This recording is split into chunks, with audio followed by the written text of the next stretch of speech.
The announcement landed at dinner. No build-up, no soft lead-in. Her fork clinked against the plate as though underlining her ultimatum. My ex will be my man of honor. If you can't accept that, there won't be a wedding. Her words didn't hit like thunder. They seeped in like ice, slow, sinking, irreversible. I stared at her across the candlelit table. A slight tremor in her hand betrayed the nerves she thought she concealed, but her eyes held defiance, a challenge. I didn't yell. I didn't argue. I only spoke 2 words. Your choice. And she smiled, relieved, smug, certain she'd already won. Later that night, while she slept, I stood at the window watching headlights smear across wet asphalt. The thought ticked through my mind like a metronome. Her ex, her choice, not mine. The wedding wasn't the battlefield. The battlefield was already here. By morning, she hummed while pouring coffee, as if nothing poisonous had been spoken the night before. I watched her fingers glide over her phone as a notification lit the screen. A name, his name. Her thumb hovered just a moment too long. My chest felt hollow, as if the air had been scooped out of me. I tried to believe it was harmless. Old friends, nostalgia. But then came the details she didn't mean to leave behind. Sudden late nights with the girls. Perfume stronger when she returned than when she'd left. That faint smile she wore reading messages at 2 a.m. My mind drew the lines silently, ruthlessly. There were no confrontations, no dramatic accusations. Just a quiet weight of watching, collecting, calculating. Love demands trust.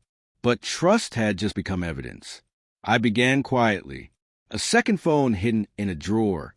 A separate number to reach people she didn't know. I tracked her car through the shared account she assumed I never checked. GPS doesn't lie. It showed which street she lingered on, which houses she parked in front of. I started noticing patterns, her mood after certain disappearances, the glow that didn't come from me. The puzzle built itself piece by piece. Receipts for drinks for 2, a hotel membership card buried in her wallet, a stranger's laugh echoing faintly from her voicemail when she didn't pick up. I didn't rage. I didn't ask. I simply documented. At night, lie beside her warmth, I listened to her breathing, steady, deceptively pure, and wondered how long she thought I'd stay blind. The final piece arrived in a plain envelope. A printed confirmation of her hotel reservations forwarded by a clerk who assumed I was a groom. Her name, his name, same room, same weekend she swore she'd be at a spa with her cousins. I placed the envelope on the table when she came home, said nothing. Her eyes found it. She froze. She opened it. Her hands trembled before her lips did. It's not what you think. I didn't reply. I didn't have to. Silence is a mirror. She saw herself in it. Her words tangled, broke, fell apart. Tears followed, jagged, frantic. But I stayed still, cold, composed, because I already knew. The next morning, I moved, calmly, efficiently, called the venue, canceled everything, full refund, sent polite messages to each guest. The wedding was off, personal reasons, apologies.